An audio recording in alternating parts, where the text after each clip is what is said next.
بسم اللہ الرحمن الرحیم. پروگرام لیڈر کارنر میں آپ کا میزبان اسد شہزاد. IMF کا تیار کردہ یہ حکومت تیسرا بجٹ 5 جون کو پیش کرنے جا رہی ہے. شنید بھی ہے, حقائق بھی ہیں کہ 450 ارب کے نئے ٹیکس لگائے جا رہے ہیں. اب آگے ایک کتنے ٹیکس لگا کے عوام کو خودکشیوں پر مجبور کیا جا رہا ہے. عوام کو بند گلی تک لے کے جا چکے ہیں. کوئی دنیا کا بحران آتا ہے تو پاکستان میں پورا سسٹم بند ہو جاتا ہے. ٹیکسز کا نظام ابھی تک فیل ہو چکا ہے. اپنا FBR ابھی تک اپنے اہداف پورے نہیں کر پا رہی, اور اہداف دیتی ہے لیکن وہ نہیں ہو پا رہی. کیا یہ FBR کو ختم کر دینا چاہیے, اس کی جگہ کوئی نیا سسٹم لانا چاہیے؟ تیسرا یہ کہ بیوروکریسی جب بجٹ بنا کے پیش کرتی ہے تو وہ سب سے بڑے جو اسٹیک ہولڈرز ہیں ان کو اعتماد میں نہیں لیتی, اور ان کے تمام تجاویز کو ردی کی ٹوکری میں پھینک دیا جاتا ہے. اور بات کریں گے, کل فیڈریشن آف چیمبر پاکستان نے سب سے بڑا پہلی دفعہ شیڈو بجٹ دیا ہے. یہ شیڈو بجٹ اگر پڑھا جائے کہ حکومت اگر اس پہ عمل کر لے اور اس کو ایک دفعہ نظر لگا لے تو میرے خیال میں اس کو دوسرا بجٹ دینے کی ضرورت نہیں ہے, کیونکہ جو خسارہ ہے پاکستان کا وہ اگلے 5 سال تک انشاءاللہ کہتے ہیں یہ پورا ہو جائے گا. تو آج میرے مہمان ہیں پروگرام کے انجینئر خالد عثمان صاحب, چیئرمین پروگریسو گروپ اور سابق SVP لاہور چیمبر. السلام علیکم خالد صاحب. جی وعلیکم السلام. جی خالد صاحب, جیسے کہ میں نے ابتدا میں کہا جی کہ بجٹ آ رہا ہے اور بڑا تباہ کن بجٹ آ رہا ہے. 450 روپے کے ٹیکس لگ رہے ہیں, پچھلے ٹیکس کی بھی ایک انبار لگے ہوئے ہیں. کہاں دیکھ رہے ہیں آنے والے بجٹ کو؟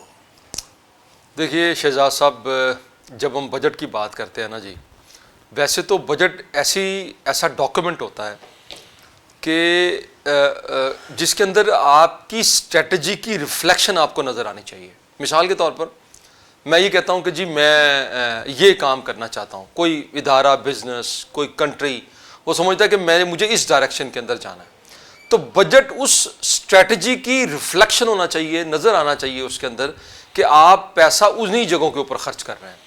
اب پرابلم یہ ہے کہ ہمارے ہاں ہر دفعہ یہ ڈسکس ہوتا ہے کہ نئے ٹیکسز لگ رہے ہیں, ٹیکسز جو ہے نا گورنمنٹ آف پاکستان کو زیادہ چاہیے, اور رائٹلی چاہیے میں سمجھتا ہوں, کیونکہ ہر سال انفلیشن بڑھ جاتا ہے اور ظاہر ہے آپ کو پورا پاکستان ہے جو آپ کو بلڈ کرنا ہے, آپ کو اپنے اداروں کو پے کرنا ہے. دنیا کے حالات ایسے ہیں کہ آپ کو سیکیورٹی کے لیے ایک بہت مناسب رقم, میرا خیال ہے کہ ایک منیمم ڈیٹرنس تو آپ کو بہرحال, اور سیکیورٹی رسک بھی رہا ہے دہشت گردی, یس آپ کو چاہیے. بالکل آپ نے صحیح فرمایا کہ یہ بھی ایک دہشت گردی والا معاملہ, اس کو بھی آپ کو پیسے چاہیے. آپ کو لوگوں کو پڑھانا ہے, آپ کو لوگوں کو ہوپس دینی ہے, تو رائٹلی آپ کو اپنے ٹارگٹس کو بڑھانا ہے ٹیکسز کے. لیکن پرابلم کیا ہے؟ پرابلم یہ ہے کہ ہم ٹیکس نیٹ نہیں بڑا کرتے, ہم اپنی اکانومی کا سائز بڑا نہیں کر پاتے, اور اس کے بعد ہم چاہتے ہیں کہ ہم زیادہ ٹیکس.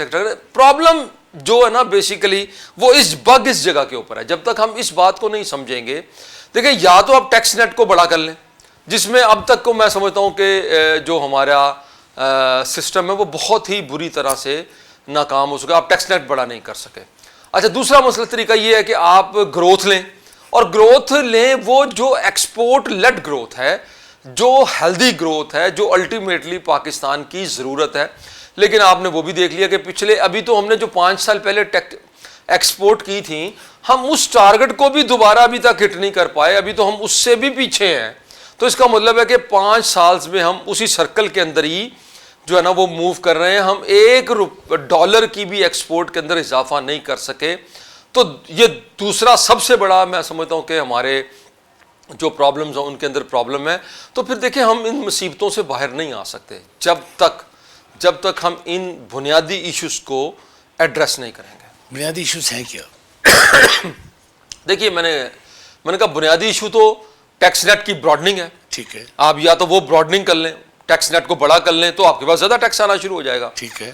اچھا, آپ یہ نہیں کرتے, آپ کیا کرتے ہیں کہ جو آپ کو ٹیکس دے رہے ہیں, جو ٹیکس نیٹ کے اندر آلریڈی لوگ ہیں, آپ انہی کی گردن جو ہے نا وہ مزید تھوڑی سی اور دبا دیتے ہیں, تھوڑا سا اور ان کو جو ہے نا وہ نچوڑ لیتے ہیں. ٹھیک ہے. اچھا, دوسرا طریقہ میں نے آپ سے کہا, جیسے میں نے کہا گروتھ لیں گے. چلیے میں نہیں کہتا کہ ایسی گروتھ لینی چاہیے جس سے پاکستان دوبارہ مشکلات کا شکار ہو جائے, لیکن ایکسپورٹ لیڈ گروتھ تو لینی ہے نا ہم نے. ٹھیک ہے. دیکھیے یہ جو گورنمنٹ ہے یہ 5واں بجٹ دے رہی ہے اس وقت. یہی لوگ اس وقت پرائم منسٹر شہباز شریف صاحب کی قیادت کے اندر یہ 5 بجٹ بہت ہوتے ہیں. میں سمجھتا ہوں کہ اپنی ڈائریکشن کو دکھانے کے لیے یا کوئی ڈائریکشن سیٹ کرنے کے لیے. وہ نہیں ہو پاتا. ہم نے لوگوں سے کہا کہ دیکھیں تھوڑا سا وقت مشکل ہے, آپ کو ہمارا ساتھ دینا ہے, اور اس کے بعد پھر یہ جو ہے نا اچھا وقت آئے گا. دیکھیں آپ کی پہلی بات تو بالکل سچ ثابت ہوئی کہ برا وقت تو لوگوں کے اوپر آ گیا, اور اتنا برا وقت آیا ہے کہ وہ اچھا. اب پرابلم یہ ہے کہ وہ برا وقت تو ختم ہونے کا نام ہی نہیں لے رہا. اب آپ کو اور کتنا چاہیے؟ جو یہ دیکھیں, آپ ایک گھر کی جب پلاننگ کرتے ہیں نا, تو آپ کہتے ہیں یار اس وقت حالات تھوڑے سے خراب ہیں, تو آپ صحت میں سے, آپ کچھ فوڈ میں سے بجٹ نکال لیتے ہیں, کچھ اور چیزوں میں سے بجٹ نکال لیتے ہیں. وقتی طور پر یہ ممکن ہے, وقتی طور پر یہ آپ کر سکتے ہیں, لیکن اگر آپ یہ سمجھیں کہ آپ نے ملک کو اسی طرح چلانا ہے اور آپ نے ایک لمبے عرصے تک اس کو معاملے کو لے کے چلنا ہے, تو پھر میں یہ سمجھتا ہوں کہ پھر یہ اسٹریٹجی بالکل ہی فیل ہے. آپ کو اپنے اہداف پورے کرنے تھے اور اس کے بعد ملک کو ایک ٹریک کے اوپر لے کے آنا. میں یہ سمجھتا ہوں کہ آج ہم جس مصیبت کے اندر پھنس گئے ہیں, اس میں جو سب سے بڑی ریزن ہے وہ یہ ہے کہ ہم اپنی ایکسپورٹ کے اندر کوئی ڈائیورسیفیکیشن پیدا نہیں کر سکے. ہم اپنی ایکسپورٹس کو بڑھانا تو دور کی بات ہے, ہم اس کو اپنا سسٹین بھی نہیں کر سکے. یہ ہے جس کے اوپر ہمیں سب کو مل کر ایک جو ہے نا وہ ایفرٹ کرنے کی. 2026 جو 27 کا بجٹ ہے, تو اس کو آپ کے پاس کیا ایسی تجاویز ہیں کہ کاش یہ آپ کے بھی سن لیں اور عوام کو لیف مل سکے؟ ممکن نظر آ رہا ہے آپ کو؟ دیکھیے مزید ہمارا پرابلم یہ ہو گیا ہے شہزاد صاحب کہ گورنمنٹ ہر بات کے ساتھ یہ کہتی ہے کہ یہ ہم IMF کی وجہ سے کر رہے ہیں. اب دیکھیں, یا تو آپ ہمیں یہ کہیں کہ یہ ہم اس لیے کر رہے ہیں کہ یہ ملک کے لیے بہتر ہے, ٹھیک ہے نا, یہ ملک کی اکانومی کے لیے بیسٹ ہے, پھر تو چلیں بات سمجھ میں آتی ہے. لیکن آپ ہر بات کے ساتھ اس کی دلیل کے طور پر, اس کی لاجک کے طور پر یہ ہم سے کہتے ہیں کہ جی یہ IMF کی جو پری ریکوزٹ ہے یا اس کی جو شرائط ہیں اس کا پارٹ ہے. اس کا مطلب یہ ہوتا ہے کہ آپ خود بھی معذرت خانہ جو ہے نا وہ کے ساتھ ہی جو ہمیں لے کے چل رہے ہیں. تو پھر میرا خیال ہے کہ اگر آپ کا یہ رویہ رہے گا کہ معذرت خانہ آپ کا رویہ, دیکھیے 4-5 سال ہو گئے ہیں شہزاد صاحب. دیکھیے میں نے پاکستان میں ان لوگوں میں سے تھا جس نے سب سے پہلے یہ بات کی کہ دیکھیں پاکستان اس سے پہلے 3 بوم اینڈ بسٹ کے سائیکل سے گزر چکا ہے. بوم کا مطلب ہوتا ہے کہ آپ پیسے کماتے ہیں, آپ کی گروتھ ہوتی ہے, آپ کی اکانومی تھوڑی بڑی ہوتی ہے, پھر آپ کو ہیٹ اپ ہو جاتی ہے اکانومی, آپ بسٹ کر جاتے ہیں, آپ سٹیبلائزیشن کرتے ہیں, پھر آپ بوم کی طرف جاتے ہیں. دیکھیے یہ پہلی مرتبہ ایسا ہو رہا ہے کہ مجھے یہ لگتا ہے بدقسمتی سے, مجھے یہ کہتے ہوئے بھی تھوڑی سی ہیزیٹیشن فیل ہوتی ہے, میرا دل نہیں کرتا یہ بات کہنے کو کہ ہم بسٹ اینڈ بسٹ کے سائیکل کے اندر جو ہے نا وہ جا رہے ہیں. یعنی ہم سٹیبلائزیشن کے نام پر جو ہم نے پچھلے 2-3 سالوں میں اس ملک کے اندر کر دیا ہے, تو وہ بیسکلی اب دیکھیں آپ بوم کیے بغیر آپ کا انفلیشن بڑھنا شروع ہو گیا, آپ کا انٹرسٹ ریٹ بڑھنا شروع ہو گیا, ایکسپورٹ کے اندر آپ کی کوئی گروتھ نہیں آ رہی. تو اس کا مطلب اور بسٹ اور پھر کس کو کہتے ہیں؟ اب آپ پھر سٹیبلائزیشن آپ کا جو ٹریڈ ڈیفیسٹ ہے آپ دیکھیں وہ کس سپیڈ کے ساتھ, کس تیزی کے ساتھ جو ہے نا وہ بڑھنا شروع ہو گیا. تو میں سمجھتا ہوں یہ بہت ہی زیادہ الارمنگ ہے. اور دوسری بات ہے گورنمنٹ, آپ نے جو بات کی ہے نا کہ جی مسئلے کا حل کیسے ہوگا, دیکھیں ہم کوشش کیا کر رہے ہیں, ہم کوشش کر رہے ہیں ٹیکس اکٹھا کرنے کی صرف. اچھا اس میں بھی شارٹ فال ہے. اب آپ کو مزید, اب آپ کو 17.3 ٹریلین ٹیکس اکٹھا کرنا ہے جو نئے بجٹ کے اندر جو آپ کو کرنا ہے. اچھا آپ کے پاس پلان ہی کوئی نہیں اب یہ اکٹھا کرنے کے, تو پلان کیا ہے آپ کے پاس کہ آپ پیٹرول کے اوپر لیوی. اب اس کا مطلب یہ ہوگا کہ دنیا میں اگر پیٹرول کی پرائسز کریش بھی کر جائیں شہزاد صاحب, اس کے باوجود آپ کے ہاں پیٹرول 300 روپے سے نیچے نہیں آئے گا اگر ہم نے پیٹرول سے اتنی لیوی اکٹھی کرنی ہے. تو اگر ہم لوگوں کی موبلٹی کو اگر اسی کو چیک لگا دیں گے اس کے اوپر, تو مجھے بتائیں اکانومی تو لوگوں کی موبلٹی کا نام ہے, تو آپ نے اسی کے اوپر چیک لگا دیا, کیسے آگے بڑھیں گے؟ اچھا یہ بتائیے کہ آپ سمجھتے ہیں کہ 40 ارب ڈالر کوئی جو تجارتی خسارہ ہے یہ پورا ہو پائے گا اس سال, دیکھیے یا اگلے 2 سال یا اگلے 3 سال میں؟ دیکھیے آج کی تاریخ میں ہمارے پاس کوئی اسٹریٹجی ایسی نہیں ہے. آپ نے ذکر کیا یہاں پر FPCCI کی وہ جو ڈاکومنٹ ہے جو انہوں نے شیڈو بجٹ دیا، میں سمجھتا ہوں کہ بہت اچھی کوشش ہے، اور بھی اداروں نے اسی طرح کی ایفرٹ کی ہے. لاہور چیمبر نے بھی اپنی تجاویز جو گورنمنٹ آف پاکستان کو بھجوائی ہیں. ان سب کے اندر جو چیز مشترک ہے وہ یہی ہے. دیکھیے پاکستان کا جو کرائسس جہاں سے آغاز ہوا کرائسس کا، وہ تو بیسیکلی ڈالر کا کرائسس ہے نا. ہم ڈالر کم کماتے ہیں، ڈالر زیادہ خرچ کرتے ہیں، اور ضرورت ہے. دیکھیے اگر آپ ڈالر زیادہ خرچ نہیں کریں گے تو بھی مشکل ہو جائے گی. اگر آپ کو نئی مشینری چاہیے پروڈکشن کے لیے، آپ کو نئی ٹیکنالوجیز کو اڈاپٹ کرنا ہے، آپ کو دنیا کے اندر تیزی کے ساتھ تبدیلیاں ہو رہی ہیں، تو آپ کو ڈالر خرچ کرنے ہیں. لیکن خرچ کیسے کریں گے؟ آپ نے پہلے کمانے ہیں. تو ان سب ڈاکومنٹس کے اندر بھی وہ جو آپ یہ بات کر رہے ہیں نا کہ جی جو ہمارا ٹریڈ ڈیفیسٹ، اس کا تذکرہ ہے. اور اب اس کا حل کیا ہے؟ حل پھر وہی بات ہے کہ حل تو صرف ایکسپورٹ ہے. اور اگر فرض کر لیں، میں چلیے اگلی بات بھی کر دیتے ہیں ہم. اگر یہی بات میں نے فائنانس منسٹر ہماری کانفرنس کے اندر آئے تھے، تشریف لائے تھے، اور انہوں نے بہت میں سمجھتا ہوں خندہ پشانی کے ساتھ اور بڑے دل کے ساتھ ہماری بڑی کڑوی کسیلی باتوں کو بھی انہوں نے ہماری کو سنا. اس وقت بھی ہم نے ان سے یہی گزارش کی تھی کہ دیکھیے سر، اگر تو پاکستان کا مسئلہ ایکسپورٹ ہے تو پھر تو بات آسان ہو گئی. آپ کو ایکسپورٹ کو انسینٹیوائز کرنا ہے. مسئلہ لوگ ہیں نا جو کر نہیں پا رہے، ٹھیک ہے نا. تو لیکن جب آپ ڈاکومنٹ بناتے ہیں، جب آپ پالیسی بناتے ہیں، جب آپ ریفارمز کرنے کی کوشش کرتے ہیں، اس کے اندر اس کی کوئی ریفلیکشن نظر نہیں آتی. اچھا سر یہ بتائیے کہ حکومت اربوں ڈالرز قرضے، یہ قرضے کہاں جا رہے ہیں؟ آپ بھی دیکھ رہے ہیں، ہم بھی دیکھ رہے ہیں. اب یہ جاتے کہاں پہ؟ دیکھیے اب ایک وقت ایسا تھا کہ جب ہم قرضے اس نام پر لیتے تھے، شہزاد صاحب، قرضے ہم جو اس نام پر لیتے تھے، میں معافی چاہتا ہوں ذرا سر. بالکل پہلے ہم قرضے اس نام پر لیتے تھے کہ جی ہم کچھ نیا بلڈ کرنا چاہتے ہیں، کوئی نیا پروجیکٹ کرنا چاہتے ہیں.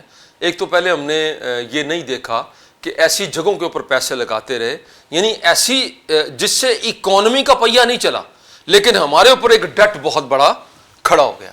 اور اب جو ہم قرضے لیتے ہیں نا شہزاد صاحب، وہ ہم کسی پروجیکٹ کے لیے نہیں لیتے، اب ہم کچھ نیا کرنے کے لیے نہیں لیتے. اب ہم قرضے لیتے ہیں پرانا قرضہ اتارنے کے لیے. اچھا بلکہ میں یہ کہوں گا کہ وہ ٹائم بھی گزر گیا کہ جب آپ قرضے لیتے تھے کچھ قرضے اتارنے کے لیے. میرا خیال ہے وہ بھی 4-5 سال پہلے گزر گیا. اب آپ قرضے لیتے ہیں پرانے قرضے اتارنے کے لیے، اور ساتھ میں آپ جو اپنے خرچے، اس وقت گورنمنٹ آف پاکستان جو اپنے ایک مالی کو بھی جو تنخواہ دے رہی ہے نا شہزاد صاحب، وہ قرض لے کر دے رہی ہے.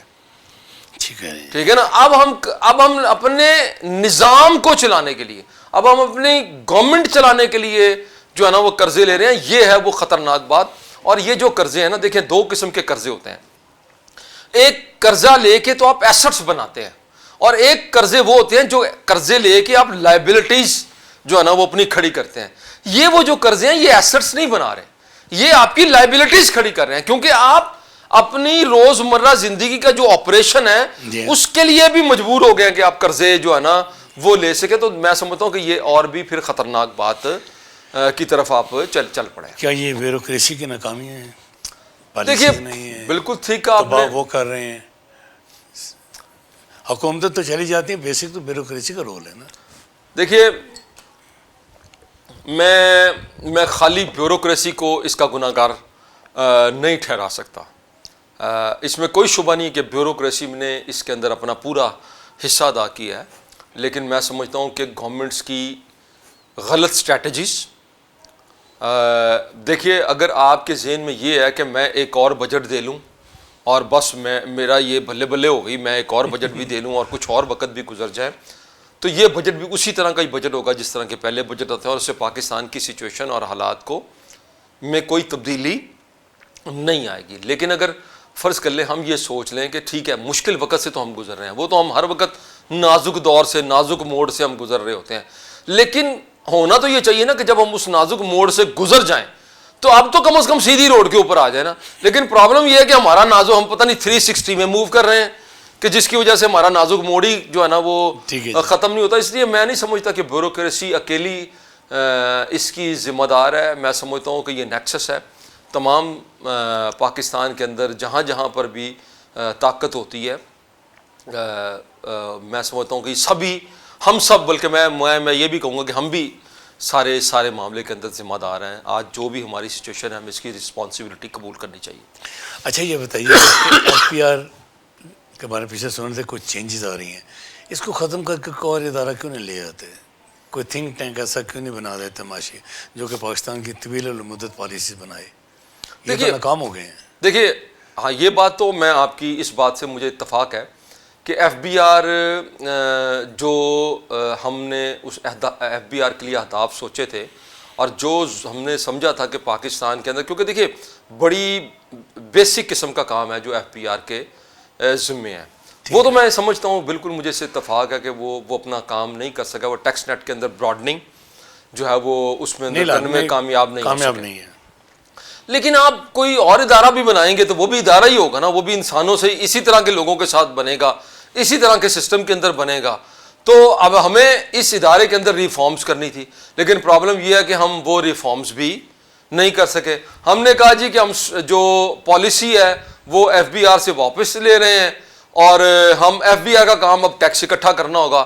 لیکن آپ دیکھیں بدقسمتی سے ابھی کرائسس آیا, آپ نے سارا کا سارا ڈائیورژن پیٹرول کی طرف لگا دیا, وہ لیوی کے اوپر آپ ڈپینڈنٹ ہو گیا. آپ نے کوشش جو اپنا, ورنہ شاید یہ جو ٹیکس کا اس وقت آپ کا شارٹ فال ہے جو اس وقت تقریباً 600 بلین پلس نظر آ رہا ہے, شاید یہ پھر اس سے بھی جو ہے نا, اگر مجھے تو لگتا ہے کہ وار آنے سے آپ کو فائدہ ہو گیا ہے ایف بی آر کو کہ اس نے ایک پیٹرول کے ذریعے سے ٹیکس اکٹھا کر لیا. تو اگر فرض کر لیں یہ جنگ نہ آتی تو پھر مجھے سمجھ نہیں آتی یہ تو کتنا بڑا شارٹ فال ہوتا اور کیسے ہم ان معاملات کو لے کے چل رہے ہوتے. دیکھیے ہمیں کچھ بہت سنجیدہ قسم کے فیصلے لینے کی ضرورت ہے پاکستان کے نظام کے اندر. جب تک ہم ان سنجیدہ فیصلوں کو نہیں لیں گے, اور میں سمجھتا ہوں کہ دیکھیے میں یہ بھی کہنے پہ مجبور ہوں کہ جو پاکستان کے اندر پولیٹیکل انسٹیبلٹی ہے نا جی, میں سمجھتا ہوں کہ وہ بھی ایک بہت بڑی ریزن ہے پاکستان کے اندر جو پاکستان آگے کی طرف نہیں بڑھ رہا. دیکھیے جب لوگ خوش نہیں ہوتے نا جی, جب پبلک, میں سمجھتا ہوں کہ ایک دیکھیے یہ جب آپ مشکل وقت سے گزرتے ہیں تو سارا گھر آن بورڈ ہونا چاہیے. آپ کے گھر پہ مشکل آ گئی ہے نا, پورا گھر آن بورڈ ہوگا تو وہ آپ مشکل سے زیادہ آسانی کے ساتھ کم از کم جو ہے نا جی اس کو فیس کر سکیں گے, یا کم از کم وہ مشکلات آپ کو اتنی بڑی مشکل نظر نہیں آئیں گی. ٹھیک ہے نا جی. تو پرابلم یہ بھی ہے کہ ہمارے گھر کے اندر ایک ڈویژن بھی ہے بہت بڑی, میں سمجھتا ہوں یہ بھی ایک بہت بڑی ریزن بہت زیادہ ہے جی. لیکن آپ بتائیے کہ ابھی آپ نے کہا جی کہ ٹیکس پورے نہیں ہو پا رہے, نیا ٹیکس نیٹ ورک میں نئے ٹیکس سے لوگوں کو نہیں لا رہے, پرانوں کے ہی اوپر شکنجا کس دیا جاتا ہے. تو کدھر دیکھ رہے ہیں کہ ایسا ممکن ہے کہ اس سال کوئی بہتری نظر آئے گی اس بجٹ کے بعد؟ دیکھیے ابھی مجھے دیکھیے میں آپٹمسٹک ہوں بہت زیادہ کہ الٹیمیٹلی گورنمنٹ جو ہے نا جی صحیح ڈائریکشن جو ہے نا اس کو چوز کرے گی, اور ہم جو اس ملک کے اندر بزنس کو چلنے. دیکھیے خالی بجٹ نہیں ہے شہزاد صاحب, ابھی دیکھیں آپ نے فیصلہ کیا کہ آپ نے رات 8 بجے تک مارکیٹیں بند کر دینی ہیں. دیکھیے پاکستان میں تو پہلے کوئی پیسے کی ریل پیل نہیں ہے, ہم تو ایک غریب کنٹری ہیں. پیٹرول آپ کے پاس موجود تھا, پیٹرول آپ ہائیسٹ پرائس کے اوپر بیچ رہے ہیں اور آپ کوئی subsidy government of Pakistan public کو نہیں دے رہی, تو اس کے باوجود آپ اکانومی کے اوپر کٹ لگا دیتے ہیں. کلچرلی جو ٹیمپریچرز پاکستان کے اندر ان دنوں میں ہوتے ہیں, پاسبل نہیں ہے کہ لوگ 8 بجے تک جو مارکیٹس کے اندر جو ہے نا وہ فارغ ہو جائے. تو یعنی کہنے کا مقصد یہ ہے کہ ہمارا کوئی فیصلہ بھی ایسا نہیں ہے کہ جو سنرجی کریٹ کرے اکانومی کے ساتھ. ہمیں جو ڈیسیژن لینے ہیں صوبوں کو, ہمارے ضلعوں کو, وہ سائنرجی میں لینے ہیں. ٹھیک ہے نا, ہمارا ایک مقصد ہونا چاہیے کہ کسی طریقے سے پاکستان کے اندر اکانومی کا پہیا چلے, مارکیٹوں میں رونقیں واپس آئے, انڈسٹری جو ہے نا اس کی کمپیٹیٹیونیس واپس آئے, انڈسٹری جو ہے نا وہ گروتھ کی طرف جائے. تو میں یہ سمجھتا ہوں یہ جو بگ ہے وہ اس جگہ کے اوپر ہے. ہم جب تک اس معاملے کو ایڈریس نہیں کریں گے, ہم اسی چکر میں, دیکھیے ابھی آپ کو 17 ٹریلین چاہیے نا, بلکہ 17.3 ٹریلین چاہیے, تو اگلے سال آپ کو 19 ٹریلین کرنا ہوگا. ٹھیک ہے. اس سے اگلے سال آپ کو 21 ٹریلین چاہیے ہوگا, شاید 22 ٹریلین چاہیے ہوگا. آپ مجھے بتائیے کہ اگر اکانومی کا سائز نہیں بڑا ہوگا, اگر لوگ پیسہ نہیں بنائیں گے, ٹیکس تو بائی پروڈکٹ ہے کہ جو لوگ پیسہ بناتے ہیں اس کا, تو پھر مجھے بتا دیجیے کہ پھر تو یہ ٹریپ ہے, پھر تو آپ پھنس گئے ہیں. ٹھیک ہے نا, پھر تو آپ اندھیرے گلی میں چلے گئے جو آگے سے جس کا راستہ مکمل طور پر بند ہے. سو دس از دا پرابلم. یعنی کہ حکومت بند گلی میں لے گئی ہے. جی ہاں, اور اس وجہ سے زیادہ خدشات ہوں گے. دیکھیے بالکل میں سمجھتا ہوں کہ یہ کنٹینیوٹی ہے اسی نظام کی جو ہم سمجھتے ہیں کہ پچھلے 2-3 سالوں سے جو جس کو ہم فیس کر رہے ہیں. مجھے ابھی تک کوئی ایسی وائب اس کے اندر, میں پھر بھی آپٹمسٹک ہوں. میں یہ سمجھتا ہوں کہ ابھی وقت ہے اور یقیناً گورنمنٹ آف پاکستان کو میں سمجھتا ہوں کہ وہ رہنمائی جو چیمبرز کی طرف سے گورنمنٹ کو مل رہی ہے, FPCCI کی طرف سے گورنمنٹ کو مل رہی ہے, ڈفرینٹ انسٹیٹیوٹس کی طرف سے جو گورنمنٹ آف پاکستان کو مل رہی ہے. اور دوسری بات, سب سے امپورٹنٹ بات جو پچھلے 3-4 سال کے اندر ہم نے سیکھا ہے, ہم نے دیکھے 3-4 سال پہلے تو ہمیں یہ نہیں سب پتا تھا نا کہ اسٹیبلائزیشن کے نام پر ہم کیا, اب ہمارے پاس اس کی بھی لرننگ پوری جو ہے نا وہ موجود ہے. میں سمجھتا ہوں کہ یہ جو بجٹ ہوگا ان ساری چیزوں کو جمع کرنے کے بعد, اور اس میں جو سب سے امپورٹنٹ بات جس کی طرف وہ ہوگی ایکسپورٹ لیڈ گروتھ, جس کے اندر ہم اپنے اکانومی کے سائز کو جو ہے نا وہ کچھ بڑا کرنے میں کامیاب. ادروائز ہم بچوں کو نوکریاں نہیں دے سکیں گے, پاکستان سے برین ڈرین اسی طرح ہوتا جائے گا, ہوپ لیسنس پاکستان کے اندر اسی طرح ہی بڑھتی چلی جائے گی, گورنمنٹ کے اوپر لوگوں کا ٹرسٹ اور اعتماد اسی طرح ہی گرتا چلا جائے گا. تو یہ تو پھر کانسیکوینسز ہوں گے اگر ہم بیسیکلی اس مرتبہ بھی لوگوں کو اسی طرح ہی مایوس کریں گے. خالد صاحب, آخر میں آپ سے پوچھنا چاہتا ہوں کہ آپ نے ابھی تھوڑی دیر پہلے کہا جی کہ فیڈریشن نے بجٹ دیا, شیڈو بجٹ دیا, آپ نے تجاویز دی, حکومت تاجروں کو کیوں ردی کی ٹوکری میں رکھتی ہے, کیوں نہیں تعاون کرتی, کیوں نہیں اتنے بڑے اسٹیک ہولڈر ان کی کیوں نہیں سنتی؟ بجٹ آتا ہے تو اس میں کوئی تجویز نہ فیڈریشن کی ہوتی ہے نہ چیمبر کی ہوتی ہے, وہ IM بناتی ہے اور وہ لاگو کر دیتی ہے. کیا سمجھتے ہیں آپ؟ دیکھیے یہ وہ بنیادی سوال ہے. پرابلم یہ ہے کہ گورنمنٹ, دیکھیے جب گورنمنٹ کو اپنا کچھ کرنا ہوتا ہے نا جی, مثال کے طور پر جب گورنمنٹ کو جہاز لینا ہوتا ہے نا جی, تو وہ تو بڑے آرام سے آ جاتا. اس میں تو کسی IMF کو جو ہے نا کو ہم پوچھتے نہیں ہیں, اور ہمارے بے شمار جو اخراجات ہیں اس کے اندر ہم IMF سے, جب ہم سینٹ چیئرمین کے لیے گاڑی خریدتے ہیں, جب ہم اپنی تنخواہیں بڑھاتے ہیں, اس وقت تو مجھے نہیں لگتا کہ کہیں پر بھی IMF ہمیں منع کرتی ہے, یا تو پھر مجھے یہ سمجھ میں نہیں آتی. دیکھیں پرابلم یہ ہے کہ جب آپ نے ہر فیصلے کے ساتھ, ہر پالیسی کے ساتھ لاجک اس کی نہیں دینی, آپ نے یہ نہیں کہنا کہ اس سے پاکستان کے اندر کیا بہتری, آپ نے لاجک کے اندر یہ استعمال کرنا ہے کہ IMF کی یہ شرائط ہیں. تو پھر دو باتیں ہو سکتی ہیں نا, ایک بات یہ ہے کہ آپ IMF کو پراپرلی کنونس نہیں کر پاتے, ان کے سامنے ڈیٹا نہیں رکھ پاتے, ٹھیک ہے نا, اور ان کے سامنے اپنی ضروریات کو. اب تو پاکستان دیکھیے جی, میں سمجھتا ہوں کہ دنیا کے اندر ایک بہت ہی وائبرنٹ اور ایک بہت ہی پازیٹیو رول بھی پلے کر رہا ہے. تو اگر اس سینیریو کے اندر بھی, جس کے اندر ہم ایک انٹرنیشنل سٹیج کے اوپر ایک, میں سمجھتا ہوں کہ ایک اہم ایکٹر کے طور پر کام کر رہے ہیں, اگر اس وقت بھی ہم IMF کے ساتھ ایسا بجٹ نیگوشیٹ نہیں کر پاتے کہ جو الٹیمیٹلی پاکستان کے اندر گروتھ کی طرف لے کے جائے گا, تو پھر مجھے یہ بتا دیجئے کہ پھر وہ وقت کب آئے گا کہ جب ہم پاکستان کے اندر, ادروائز تو دیکھیے, ادروائز تو پھر وہی ہے, اسی کی کنٹینیوٹی ہے. اور دیکھیے جب یہ وقت آپ کا, جب مشکل وقت ہے, جب آپ کا لمبا ہوتا چلا جاتا ہے, پھر جو سب سے خطرناک بات ہوتی ہے وہ لوگ اپنی ہوپس کو جو ہے نا وہ سرنڈر کرنا شروع کر دیتے ہیں. اور میں سمجھتا ہوں کہ کسی بھی انسان کی زندگی میں, کسی بزنس کی زندگی میں, کسی ملک کی زندگی میں سب سے مشکل لمحہ وہ ہوتا ہے کہ جب وہ اپنی ہوپس کو سرنڈر کرنا شروع کر دیتا ہے.